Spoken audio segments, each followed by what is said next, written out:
Дорогие друзья, здравствуйте! Сегодня у нас необычная передача. Сегодня мы разговариваем с нутрициологом. Светлана, вы сейчас представитесь, хорошо, Светлана?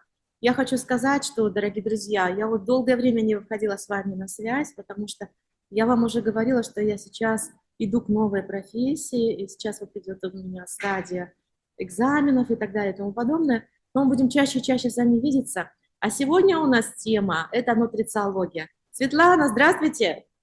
Здравствуйте, здравствуйте. Ага. Всех приветствую. Меня зовут Светлана. Мне 40 лет. Нутрициологией более, так скажем, плотно и профессионально я занялась с 2018 года. Сколько себя помню, то старалась всегда придерживаться правильного питания, и, видимо, родители правильно прививали привычки. Поэтому все сложилось. Замечательно, Светлана. Вы немножечко можете рассказать о себе, откуда вы прибыли? Вы же мигрант, получается, в Америке вы недавно совсем. Расскажите, я знаю, что вы были юристом раньше и Мгм. Да, учились совершенно на верно. нутрициолога. Да, многие удивляются тому, что я была юристом и тут вдруг стала нутрициологом. Абсолютно разные, ипостаси, поэтому многие очень удивляются. Да, расскажу немножко коротко о себе. Я сама, родом, тогда еще это был, получается, Советский Союз, да. Вот, Красноярский край, это республика Хакасия сейчас уже она ныне, а раньше это был Красноярский край, и родилась я в деревне. Вот, потом, значит, 17 лет в школе отучилась, поехала в университет, стала юристом, вот, получила образование хорошее в железнодорожном университете. Пошла работать и посвятила практике юридической порядка 15 лет, ну, там плюс-минус, за исключением, вот. Работала в разных сферах, начинала еще тогда с завода, вот, юрисконсультом, то есть красный телефончик, гендиректор и так далее. Это было про меня. Нутрициология и юриспруденция совершенно две разные ипостаси, как вы сказали. Как вы пришли к нутрициологии?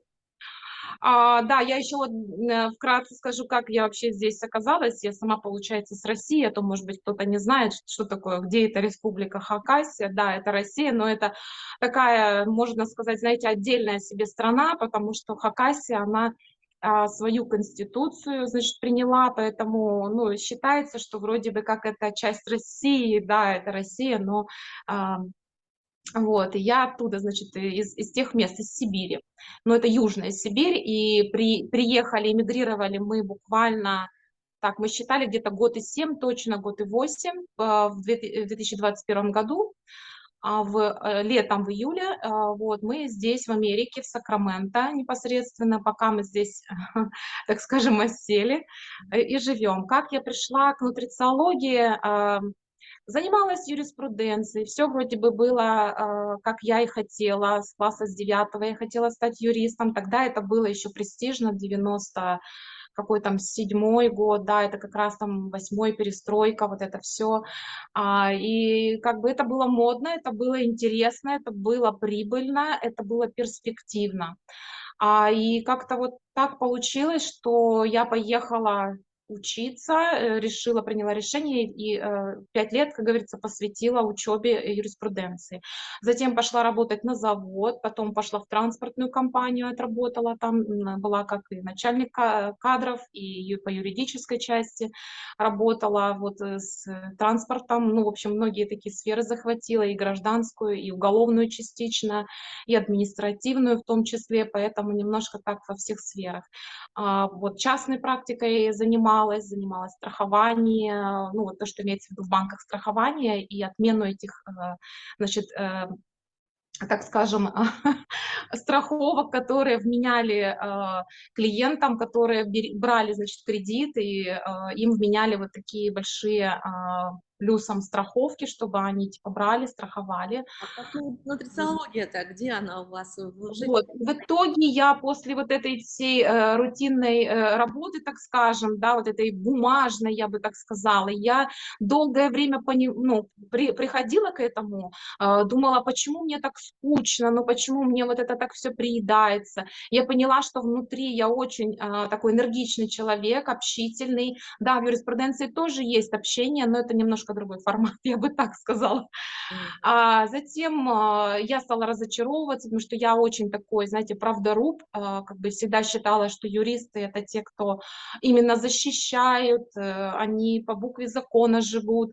Но когда, так скажем, не сошлись пазлы в моем представлении, все, что было тогда еще как-то вот оно в 90-х годах, может быть, еще там в Разочаровались. 2000. Да, было, но, к сожалению, это все как-то кануло в лету, что называется. И я, в общем, мне это все наскучило. Я поняла, что не хочу вот так вот работать, не хочу защищать не пойми кого, и не хочу работать, когда закон не работает. Вот, поэтому здесь даже не работает то, что закон, что дышло, как повернул, так и вышло, да, говорят, уже здесь не работает. И, соответственно, после этого, когда я родила ребенка в 32 года, дочку, это такой период, сами понимаете, чем мы старше становимся, и в этот период у нас рождаются дети, и происходит какой-то, я не знаю, может быть, я и обобщаю, но я не буду обобщать, я так думаю, что многие меня поддержат и поймут, о чем я говорю, что это очень такой процесс трепетный, когда ты ждешь, когда ты уже готов. Плюс у меня, как оказалось, все мои творческие вот эти навыки, все, что во мне жило, как говорится, в глубине, я это все раскопала в момент беременности, все оно у меня вылилось в разных тоже вариациях. В итоге и еда, я всегда готовила, я с детства любила готовить, как бы и все вот это вот со мной было, как говорится, оно было рядом, но я это не поднимала как-то выше, что называется, на поверхности, не осознавала, что это, ну, мне это нравится, это действительно мое. Затем меня пригласили в школу питания, вот, и я пришла как-то в этот клуб здорового образа жизни, благодарна этим людям на самом деле. Вот, и так познакомилась там с девчонками и мальчишками, которые были там, их было не так много, но были, которые интересовались здоровым питанием. И так я познакомилась, скажем так, с нутрициологией ближе, но там непосредственно была именно школа питания, уже конкретно нутрициолога я получала чуть позже. Я сделала переквалификацию своих документов, подала в Уральский университет документы и онлайн удаленно переквалифицировалась в нутрициолога. Вот, прошла курс, и вот поныне теперь я нутрициолог, занимаюсь этой деятельностью, веду блог. Светлана, а мы живем в Америке. Вы говорите, что любите готовить. Например, очень большое количество в Америке но не любят готовить. Они считают, что это такая рутина. А почему вы любите готовить? Ну, во-первых, почему? Ну, конкретно даже если в Америке касательно, то я считаю, что здесь для меня я не хочу сказать, что это плохая прям совсем еда, можно найти хоть где, можно заехать в какие-то ресторанчики, заехать в какие-то места, взять что-то готовое, да, можно найти, но для меня проще всего приготовить то, что я хочу, например, в данный момент свежее, и я научилась готовить быстро, это не те там, знаете, щи-борщи, которые там долго варились и так далее, где мы стояли, там бабушки наши, мамы, да, и я еще помню тогда по детству варила супы, и там какие-то блюда, это все так долго растягивалось. Теперь я научилась готовить быстро, покупать правильные продукты, чтобы все это было свежее, чтобы это было все, как говорится, доступно. Вот. И еще хочу сказать такой момент. В Америке очень большое разнообразие продуктов. На самом деле люди просто не умеют свою корзину потребительскую формировать. Не умеют правильно ходить, нарушают правила похода в магазин, и поэтому происходит такое, что они покупают ненужные продукты, которые как раз-таки мешают правильному именно образу жизни, питанию и так далее. Они не пытаются даже в это вникать. Мгм. Когда все есть готовое. Мгм. Светлана, ну, нутрициология, что за понятие такое? Нутрициология — это вообще на самом деле такая, знаете, можно сказать, я бы ее назвала даже очень древней наукой, которая стоит во главе даже медицины, потому как медицина — это уже, знаете, как, ну, уже опосля, так скажем, да, то есть сначала идет питание, правильно, да, как если пирамиду построить, то сначала мы все-таки правильно питаемся, но если вдруг какие-то нарушения произошли или мы что-то там, да, не так делаем, уже в нашей жизни появляется все больше всяких добавок и так далее, люди пытаются, как говорится, подсесть на разные нездоровые продукты, плюс маркетинговый ход, да, и людей пытаются, вот, скажем так, обманом, да, вот такие вот продукты им предлагать, вменять в их рацион. И, к сожалению, потом уже, значит, от этой нутрициологии возникает, естественно, медицина, возникают какие-то болезни, от этого никуда не деться, тем более мы все становимся старше, наш организм изнашивается, клетки начинает делиться медленнее, и происходит процесс старения и так далее. Поэтому уже потом идет медицина и диетология и так далее. То Ну, есть плюс это какие-то уже как гормональные сбои всевозможные, это тоже дает свое. да, да, то есть нутрициолог — это именно человек, который, так скажем, рассказывает о том, как правильно питаться, какие продукты, как их готовить, как их хранить, вот, как их собирать и так далее. Ну, много таких, как вот все это в жизни, как говорится, применять и как это все работает. То есть, получается, все-таки наши бабушки, они были очень правильны в том плане, что они всегда были, они готовили простую классическую еду. А Да, совершенно верно. вам, то есть варка, двухчасовое мясо, как вы сказали только что, что вы долго стояли, готовились вместе со своими бабушками. Это заготовка, Прок, да, там. которые ложатся постепенно, и это в конце концов отварка всего это. Это и есть здоровый продукт. Нет, ну не совсем, да. Я тут, смотрите, я тут считаю, что все-таки в то время, когда жили наши родители, экология была, во-первых, экология была лучше, а во-вторых, сами продукты не содержали такого количества антибиотиков и прочих веществ. Они готовили, как правило, если это, например, бабушки, дедушки, они, как правило, держали там свое хозяйство, да, они, естественно, знали, чем они кормили и так далее. Молоко из-под коровки, там, да, вот, вот такое вот, значит, творожок свежий и так далее, понятно, что из чего приготовленный, и прочие овощи выращивались. Как правило, было все такое, ну, свое, так скажем, да, очень много. Сельское хозяйство тоже, то есть, а вот уже позже на массу, уже когда стали готовить, появились разные добавки и так далее, уже люди стали, ну, так скажем, консервировать, добавлять, чтобы дольше сохранить, чтобы усилить вкус и так далее. И тогда уже вот появились проблемы. Очень уваренные продукты — это, конечно же, не очень хорошо, потому что это простые углеводы, которые быстро-быстро проваливаются, что называется, перевариваются, и вам снова хочется кушать. Это, опять же, выброс лишней инсулина и так далее. То есть все вот эти вот продукты.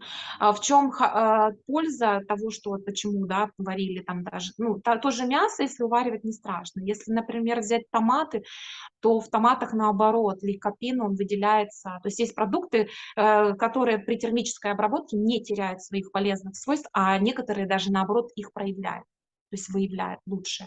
Вот поэтому здесь не нужно говорить за все продукты, да, что их нельзя варить и так далее. Но просто если вы даже кушаете там вареные и так далее, то добавлять свежие овощи, свежие фрукты и так далее, знать, как правильно выбирать.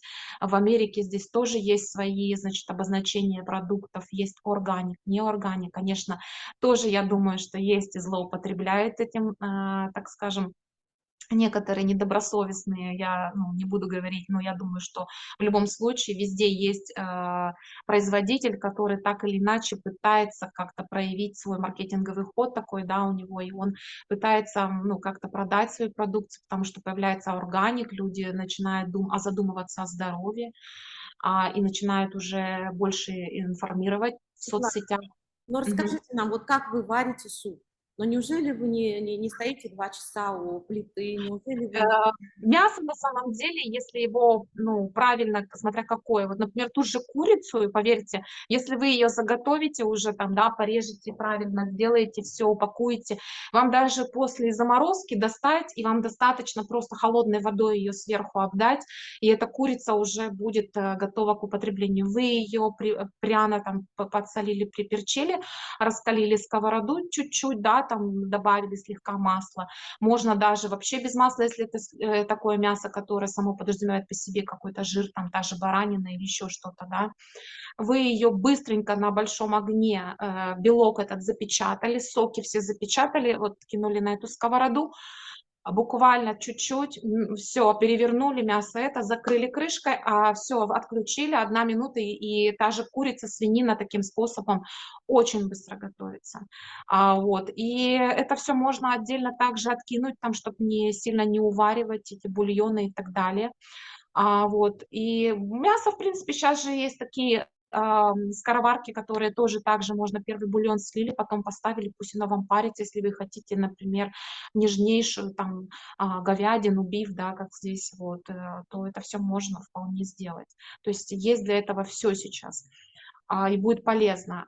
Те же овощи можно сделать, не обязательно там квасить капусту впрок, ее можно сделать кисленькой и быстро.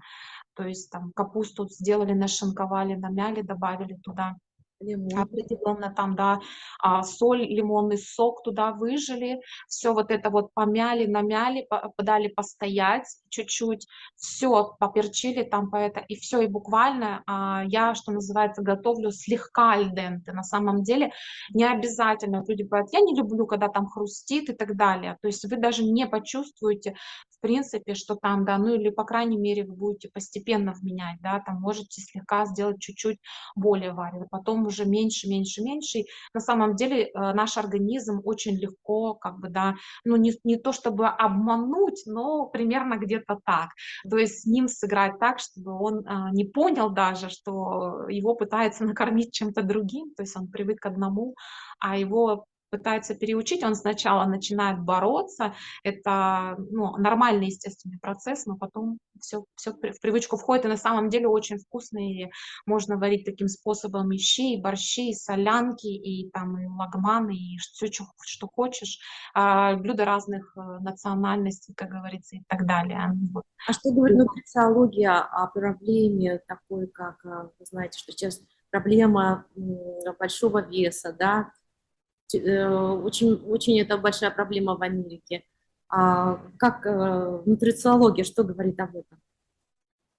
Нутрициология что говорит? Сейчас, ну, я бы так даже, да, говорила.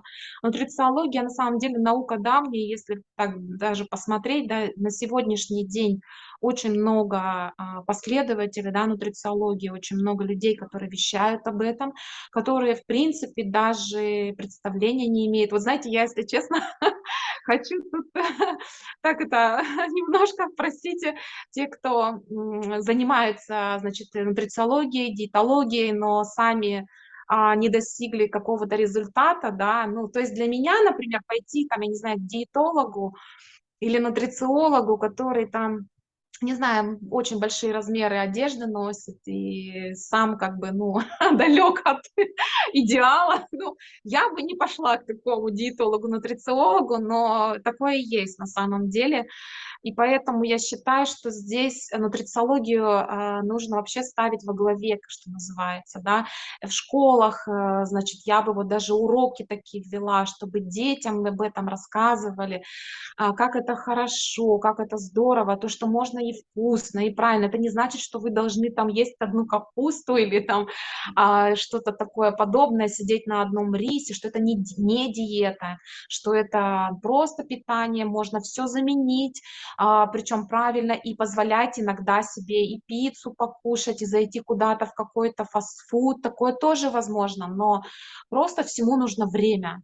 То есть не нужно себя сразу переламывать. Понятно, что человек, который привык это годами есть, и у него плюс еще есть поколение, которые это все ели, и чтобы вот так его раз-раз и на раз быстренько переучить, так не бывает. Это невозможно.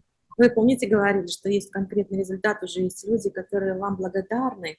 Расскажите Да, да. об этом опыте. Да, результаты очень хорошие, и я надеюсь, что в скором будущем, а, то есть те, кто, так скажем, найдет время и будет возможность, да, как-то выйти нам всем в эфир, встретиться и, возможно, даже поделиться, да, смогут сами своими результатами, потому что эти люди, я как бы могу точно сказать с уверенностью, что эти люди прям поменяли жизнь благодаря правильному питанию. Я бы даже так сказала, прям перевернули эту жизнь с ног на голову, Вы же поменяли кардинально, влюбились,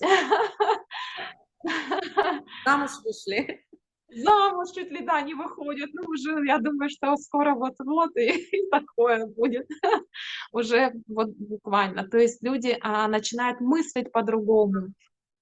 Если они, например, раньше там на себя, что называется, так это, ай, ладно, и так сойдет, там, да, вроде там живу и живу себе, даже вот как-то психологически начинают меняться, потому что мы контактируем. То есть у меня такая система, я не просто там, да, даю, там, расписала тарелочку, скинула, вот, пожалуйста, ваш рацион, или там на неделю расписала, сказала, что и как, и все, и там вы уже сами, как говорится, барахтаетесь и так далее. Нет, это можно так назвать 24/7, нутрициолог с вами всегда, и вы можете в любой момент там написать, да, понятно, не всегда могу ответить, но когда только у меня появляется момент, я сразу отвечаю, скидываю какую-то информацию, какие-то лайфхаки, делюсь своими блюдами, которые я, допустим, да, там еще что-то, сладости мы готовим, мастер-классы.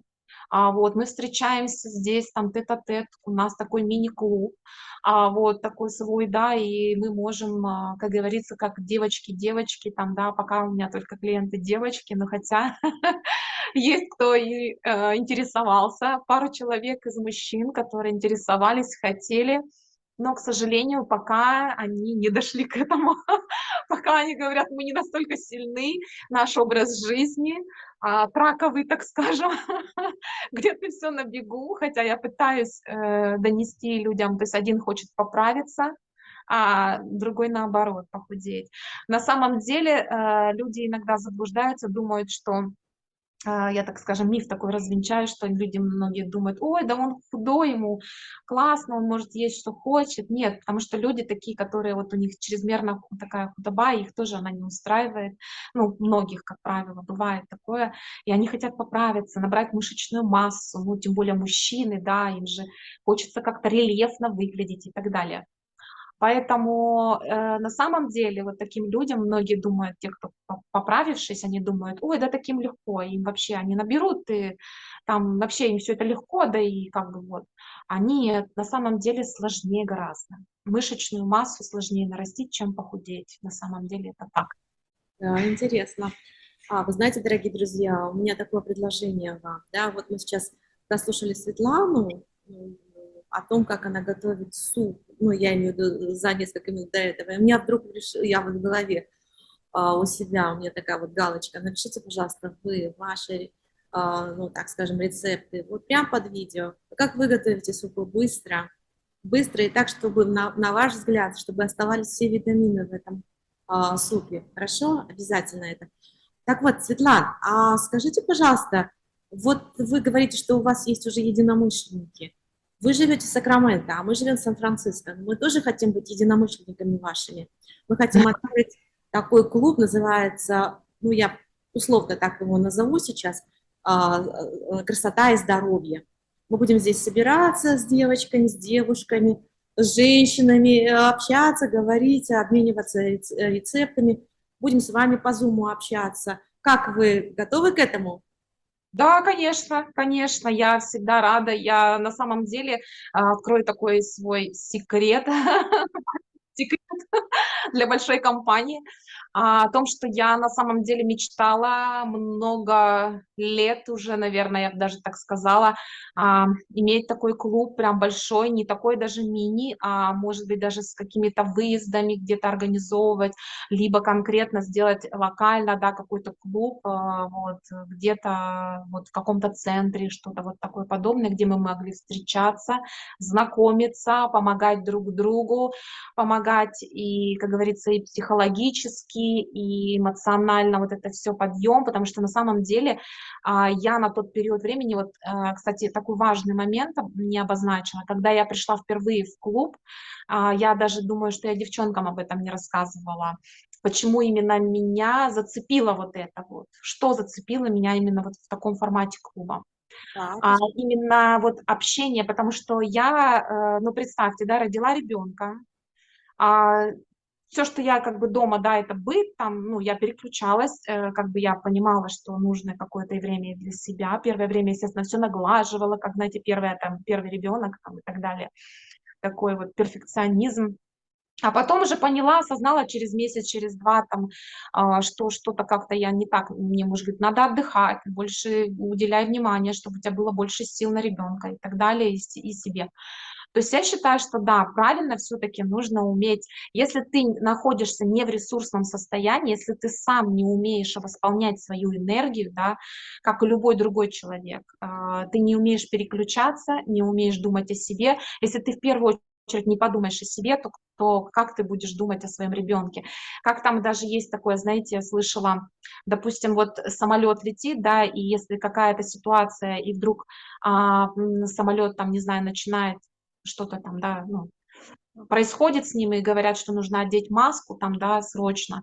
Значит, в первую очередь матери, там, женщины, да, они, как правило, не ребенку должны одеть маску первым. Почему? Потому что, чтобы спасти жизнь другим людям или своим близким детям, ты должен быть жив и здоров. Потому что если ты оденешь ребенку, тем более маленькому, ну что, ну ты его оставишь, да, он не понимает, не осознает, да, он может там снять эту, сдернуть эту маску. А если ты сам себе в первую очередь, все, а потом тут же ты начинаешь детей все своих быстро. То есть в первую очередь включаться должен мозг о том, что ты тот человек, который должен сохранить свою семью, свою ячейку, своих детей. Поэтому, когда я вот в таком состоянии немножко была, мне не хватало общения, так как я очень общительный человек, по мне это, наверное, заметно. Вот. И я пришла туда в клуб и увидела, что есть вот такие разные люди, есть о чем поговорить. Там чай, приятная такая атмосфера в клубе, такое все яркое, так сделано все. Спорт, а? Светлана, у нас не просто клуб будет, у нас будет, вы очень правильно сказали, основой духовной этого клуба будет песни Димаша Кудайбергена. Мы будем не просто встречаться и говорить о свободе, о здоровье и красоте, будем петь песни, в том числе. А, а петь песни — это хорошо. Надо, как говорится, это язык тела в чем? Не только в голосе, да, пение, также танцы, все вот это вот. И мы должны чувствовать тело, и если нам хочется, я, кстати, иногда практикую такое, включая хорошую музыку, песни какие-то, и пытаюсь вот как бы вот поймать этот вот, то есть прям не просто вот там как-то так, нет, именно как вот тело твое просит, как оно хочет именно сейчас танцевать, вот так и танцуешь. И это на самом деле так помогает, так разгружает. Просто иногда даже бывает до слез. Вот это могу поделиться таким секретом. Практикуйте. Я с вами согласна. Дело в том, что на самом деле женщина — это как бы центр мироздания. Это говорится с философской точки зрения, но на самом деле посмотрите на себя, дорогие женщины. От вас все начинается. Какое у вас настроение, как вы с каким вниманием, с каким воодушевлением вы говорите с членами вашей семьи. Вот это все ваше, распространяется, ваше вот это настроение на других. Вот будете вы хмуро сидеть, вот все, считайте, вы испортили вечер своей Да, семьи. да, да.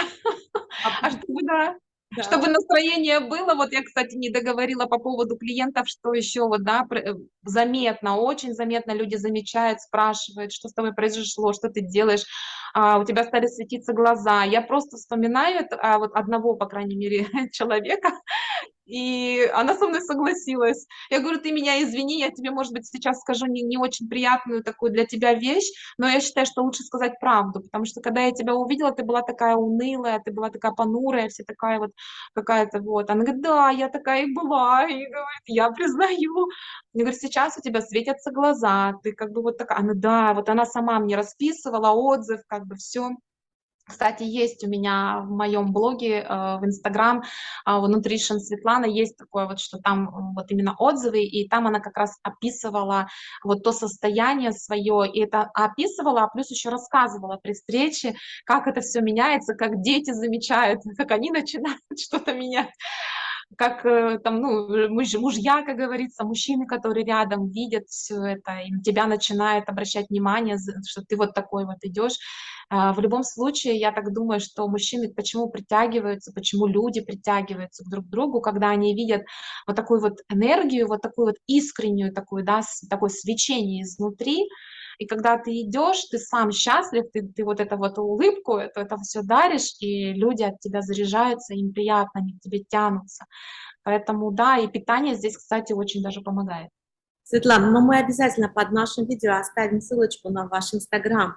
Хорошо. Еще я хотела бы вам сказать, что мы еще ссылочку оставим на нашу встречу. Мы организуем совершенно скоро встречу, клуб. Это будет клуб, как я сказала, здоровье и красота. И мы будем собираться здесь, в Сан-Франциско. Вот я напишу вам адрес, напишу время, и будем вас ждать. Да. И мы будем, если Светлана сможет подъехать, она тоже приедет сюда. Если нет, ничего страшного, мы вот так же будем общаться. Я думаю, что да, я думаю, что когда-то да, почему и нет, можно выбрать время и даже и лично повстречаться, потому что все-таки личное, я считаю, общение это более, да, когда оно такое, я бы сказала, даже тактильное, когда где-то можно и прикоснуться, и обняться, и потанцевать вместе, и попеть вместе, и пообсуждать, когда ты видишь глаза людей, когда ты видишь их эмоции, когда ты передаешь это все и заряжаешься. Хотя мы попрактикуем, можно попрактиковать так и так, и кому как говорится, больше зайдет, и кому больше интересно, в каком Там формате. самый главный вопрос. Наш же канал посвящен Димашу Кудайбергену. А скажите, пожалуйста, а вот рацион питания у певцов, вот таких Мгм. уникальных певцов, у которых голос сильнейший, у них совершенно другой рацион питания? Я думаю, знаете как, здесь такая, в любом случае нельзя там певцов, да, отделить от других людей, они такие же люди, но у них, конечно, в особенности, да, их деятельности, в любом случае, да, необходимо придерживаться каких-то принципов питания, я все-таки считаю, что это помогает. Ну, во-первых, это все-таки внешне, да, потому что это все-таки публичные люди, на них смотрят, и когда они выглядят красиво, да, так они так себя подают, они стройные, у них светятся глаза, они здоровы. Соответственно, а что у нас дает здоровье? Это дает либо какая-то спорт какой-то, да, здоровый образ жизни, то есть что включает и в том числе питание. Но питание, я считаю, здесь как? Здесь даже у певцов оно будет индивидуально. Каждый человек индивидуальный. Почему я говорю, моя система, она индивидуальна, подход к каждому, потому что невозможно каждому человеку применить одно и то же. То есть есть какое-то что-то общее, да, к примеру, что-то общее, с чем можно, допустим, да, работать, но в основном это, как правило, индивидуальный подход. И у певцов у них, как правило, насколько вот я знаю, очень рекомендуема щелочная такая, знаете, диета перед, особенно перед какими-то, ну, масштабными такими поездками, выступлениями. То есть это больше зелени, там яблоки зеленые, как это там, допустим, шпинат, какие-то зеленые соки, да, именно вот в них больше всего содержится и хлорофилл там, и все там вот такое, вот знаете, и вот эти вот продукты, они способствуют, они не дают там, скажем так, процессам определенным в организме происходить, а наоборот способствует, чтобы голосовые связки лучше работали. А национальная еда, ну, наша национальная еда – это бешбармак.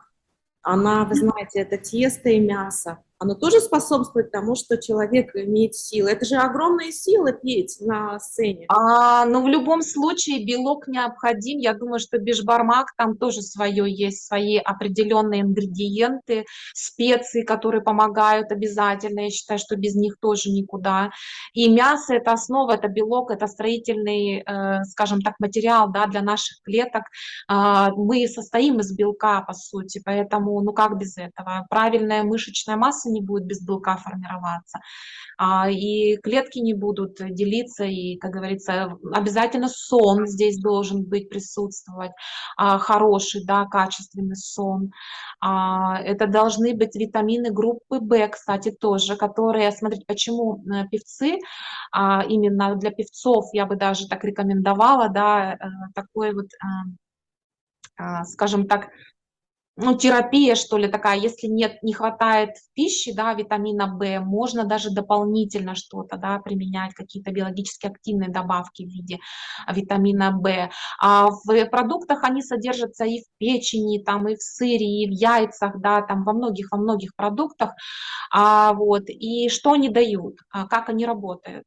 Певцы, они же, у них получается мышечно такой психологический, как это сказать-то правильно, то есть у них идет нагрузка на мышечную, эмоциональную, да, психологическую составляющую.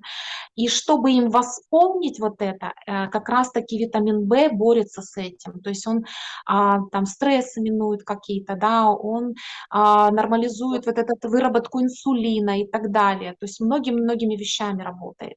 Да, ну, допустим, перелет из страны в страну, это тоже стресс для организма. Да, да. Да, совершенно верно, просто мы все состоим из белка, и чтобы нам правильно формировать нашу мышечную массу, чтобы наши клетки, когда мы спим, чтобы они рождались здоровыми, чтобы они, как говорится, делились, вот, то обязательно нужен белок, да, без этого никак. Белок есть животный, да, вы знаете, есть растительный, но растительный немножко хуже усваивается, поэтому есть определенные, как бы вот. Я думаю, что вот это наша традиционная национальная еда, казы, бишбармак, особенно казы, оно там уже, это идет ферментация мяса в кишке, да, поэтому там, я думаю, что очень большую роль в питании, в организации питания играет бабушка в первую очередь и мама, ну, конечно, мама тоже особенную роль играет в питании Димаша Кудайбергена. Как вы думаете, вот наши родители, наши мамы, наши бабушки, они знают точно, да, вот этот секрет, что как поддерживать свой организм? Это же стрессовое состояние постоянно. Ну, я не думаю, я думаю, что раньше все как-то происходило интуитивно, и те люди, которые, ну, по привычке тогда еще, да, то больше просто вменяли там мясо там, да, в пищу свою, зелень тоже, да, можно также. А, Пожалуйста, мясо с зеленью – это самое, что ни на есть правильное питание, пилюля, что называется, да. Почему вот есть люди, да, вот взять там, которые живут в горах, да, вот такие национальности, почему у них здоровье крепкое? Ну, во-первых, воздух, понятно, да, хороший там, ну, вот, мясо хорошее, свежее, качественное, потому что держит там всех вот этих, значит, животных, да, которых правильно кормят. И применяют, причем и кушают это мясо с зеленью. Много зелени, я вот замечаю, что очень много зелени. Поэтому это правильно, это прям очень хорошо. Поэтому я вот за такое питание. И если наши, как говорится, бабушки, дедушки, да, такие вот, которые вот таким способом питаются, и тот же Димаш, да, который, я думаю, что вырос как раз в таких условиях и на таком питании, то, соответственно, у него есть все предпосылки для того, чтобы развиваться, чтобы учить языки. Насколько я знаю, он сейчас учит английский, китайский, владеет казахским и русским. И у него что-то там очень-очень много каких-то там что-то инструментов он умеет, насколько я знаю, вот как Да. бы владеет. Мультиинструменталист, Очень, да. очень развитый человек и в разных областях, и благотворительностью занимается, и чем только не занимается. То есть на самом деле, если человек, как правильно говорят, талантлив, то он талантлив во всем, да, и он начинает хвататься. На самом деле мы все талантливы, мы можем это проявить, но, как правило, мы немножечко, да, ну, где-то не докопали в себе, где-то, может быть, лень какая-то сработала, где-то, может быть, знаете, кто-то со стороны нас начинает вот подавлять, да, и говорить: "Да куда ты лезешь, да что ты?"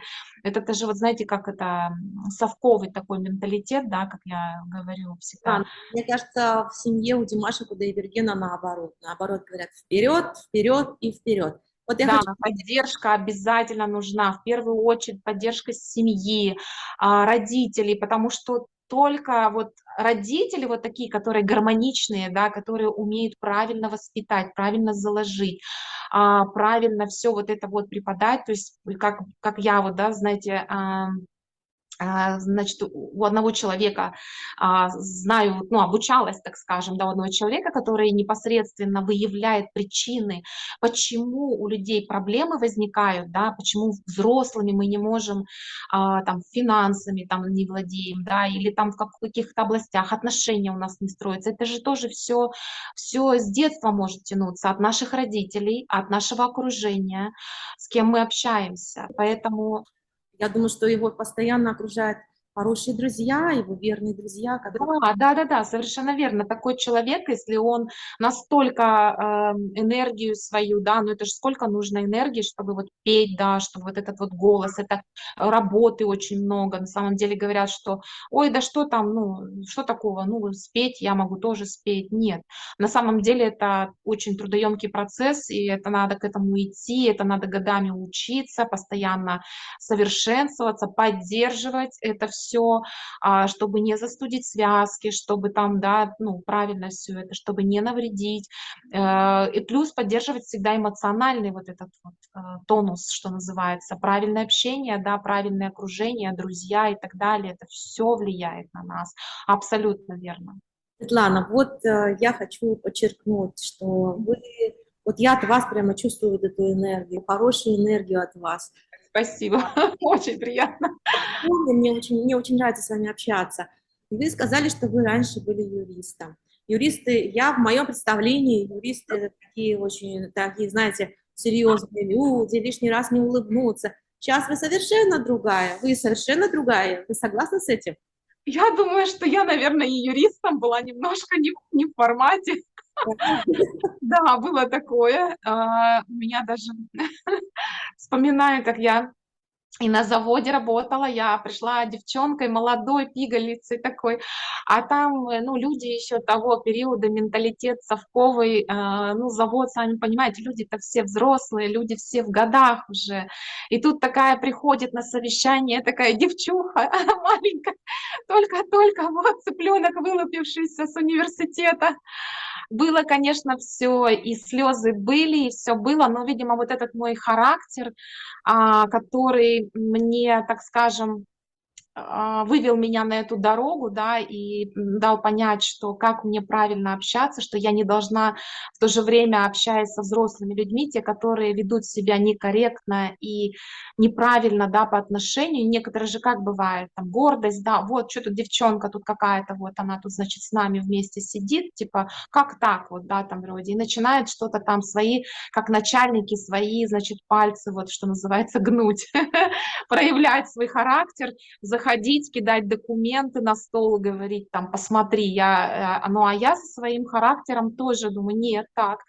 Я не конфликтовала, но я как бы правильно дала понять, что, извините, вот только директор, наверное, как вот видите, говорю, красный телефончик, вот только он, наверное, может мне вот так вот сказать. Я, как говорится, стерплю, да, что действительно я ему сейчас очень нужна, и срочно я все брошу и побегу, да, помогать или там с консультацией там какой-то к нему. Вот, или документы важны. Но вы извините, говорю, у меня есть приоритет, у меня есть другие люди, у меня есть инструкции, по которым я работаю. Положите, пожалуйста, в папочку. я посмотрю. И вот люди, конечно, потом приходили, говорили, ну ты даешь, ну я тебя не ожидал. Вот такие вот А вещи. вы вот недавно переехали. Меняет ли Америка людей? Да, я так думаю, знаете, меняет многое в жизни, меняет и рождение детей, меняет и окружение, и то, к чему ты стремишься, твои ценности, твои идеалы, да, то есть я тоже долго шла к тому, чтобы вот найти того спутника жизни, от которого я захочу родить ребенка. Это тоже все влияет, и наши родители, конечно же, влияют. И переезд, иммиграция, конечно, у нас иммиграция, не сказать, что такая, что прям вот мы целенаправленно вот там шли к этому, но в нашей жизни так все сложилось, да, и я рада, что так сложилось, вот, что мы здесь, и я благодарна этой стране, пусть был очень трудный путь, но мы здесь, и до сих пор не буду лукавить, до сих пор возникают эти трудности. Все не так просто, потому что многие люди думают, ой, как бы там все хорошо, там приехал. Когда ты по ту сторону, ты, может быть, по-другому рассуждаешь, но мы-то точно знали, что здесь доллары на деревьях не растут, что здесь нет такого, что тебе там встретили в объятия, сразу гринку выдали, и все, ты тут Да. гражданин. Нет, все абсолютно, надо работать, и здесь, я так поняла, Америка любит именно тех людей, которые трудятся, добиваются, проявляются. Вот. И я благодарна именно, что я попала именно в Сакраменто. Мы, наша семья, ну и буду говорить и за себя, и я думаю, что и семья, потому что я с ними общалась, я вижу своего ребенка. Она, в принципе, всегда у меня такая была тоже лучезарная, общительная, как бы и с детства уже обниматься бежала. Вот, наверное, и это я тоже закладываю своему ребенку, и мой муж, и он мне тоже в чем-то меняет меня, и мы друг друга меняем. Понятно, что бывают и трудности, и какие-то недопонимания, как Давайте это в жизни бывает. познакомимся с вашим мужем тоже. Я думаю, что он тоже, у него есть уже такое направление. Он помогает, мне кажется, вам в вашей деятельности нутрициологии, потому что Он трезво помогает, знаете, как это говорят. Он не то, чтобы прям вот все, вот на тебе все, вот тебе время, вот тебе это делай. Нет, он не так, он такой достаточно у меня строгий, такой, он реалист, он говорит, я не пессимист и не э, как это там правильно сказать, да, там в такую прямо, что вот там все хорошо или плохо, нет, не без крайностей, а вот именно реалист, как он говорит. То есть я реально трезво смотрю на все вещи, оцениваю, и если где-то, например, я там, да, в полете в каком-то там, да, чрезмерно, то он иногда бывает меня и приземлит, поэтому это нормально, поэтому мечтать хорошо, как говорится, цели, планы строить это хорошо, но иногда надо слышать и извне, и с стороны, не навредить друг другу, не навредить близким, уметь правильно сочетать и работу свою, и общение, и как бы не переборщить, да, и не забыть про близких.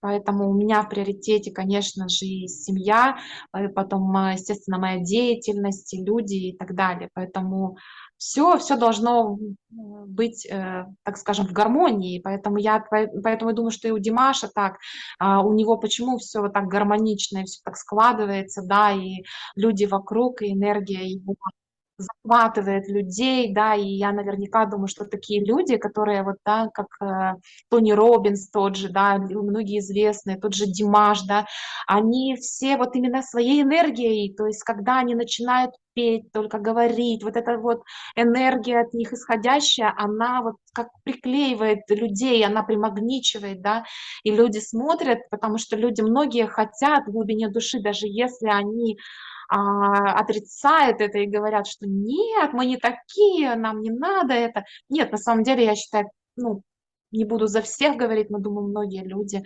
подсознательно, они все равно хотели бы быть такими вот энергичными, такими вот живыми, такими, что ли, притягивающими, да, я думаю, все люди, ну, по сути, где-то в глубине души такие. каждый человек находит в Димаше что-то свое, что-то родное, близкое, да, вот вы правильно сказали. Но вот общая составляющая, наверное, то, что Димаш, он вот такой вот, он светится своей добротой, ну, наверное, еще тем, как он относится к своим родителям, как он относится к окружению вокруг себя. В общем, очень много-много об этом можно говорить. Я хотела бы еще раз заострить внимание наших телезрителей на том, что скоро у нас будет встреча, но уже живая встреча здесь, в Сан-Франциско. Мы под нашим видео напишем время нашей встречи, это будет клуб. Пожалуйста, приходите, присоединяйтесь. Хотела бы вас поблагодарить за участие вот в этом интервью, дорогая Светлана. Я знаю, что Сакраменто и Сан-Франциско всего лишь 2 часа езды на машине. Да, и вам тоже спасибо, да. Да, вы сами будете, я еще раз говорю, присутствовать на наших встречах, безусловно. Ну и будем устраивать Zoom-встречи. Дорогие друзья, на этом я хочу закончить наше сегодняшнее интервью, пожелать вам всего самого наилучшего. Светлана, мы хотим от вас пожелания услышать. Я желаю всем, кто сегодня слышит меня и, возможно, будет слышать потом уже в записи, чтобы вы всегда находили время для себя, чтобы вы научились принимать себя и окружение вокруг. Прежде всего, начните с себя. Как только вы примете себя и начнете что-то вокруг себя замечать, тогда вы начнете думать по-другому, мыслить по-другому, и не стесняйтесь просить помощи, если вам нужна. Если вы сейчас находитесь в каком-то таком подавленном состоянии, да, я понимаю, сейчас жизнь настолько сложная, бывают какие-то моменты, кому-то не хватает общения элементарного. Приходите на наши встречи, Жанар об этом, я думаю, еще когда расскажет вам, да, даст вам ссылочку и так далее, обязательно приходите. Просто загляните, даже если у вас нет такого желания, вы просто загляните. Я уверена, что вас это очень зацепит, и вы поймете, что это очень важно. Общение с людьми, обмен энергией и так далее. В общем, желаю вам всех благ, и пусть будет у вас здоровье, и пусть будет энергия, и свечение от вас, и вокруг люди будут вас заряжать и заряжаться от вас. Да, Светлана, я хотела бы сказать, что эта передача не последняя. Мы еще будем делать передачи с вами о правильном образе жизни, о вообще здоровье в целом, о красоте. На этом хочу завершить наше сегодняшнее интервью, сказать вам до свидания, друзья, до свидания, Светлана, до новых встреч, До свидания, до новых встреч, всего доброго, до свидания. до свидания.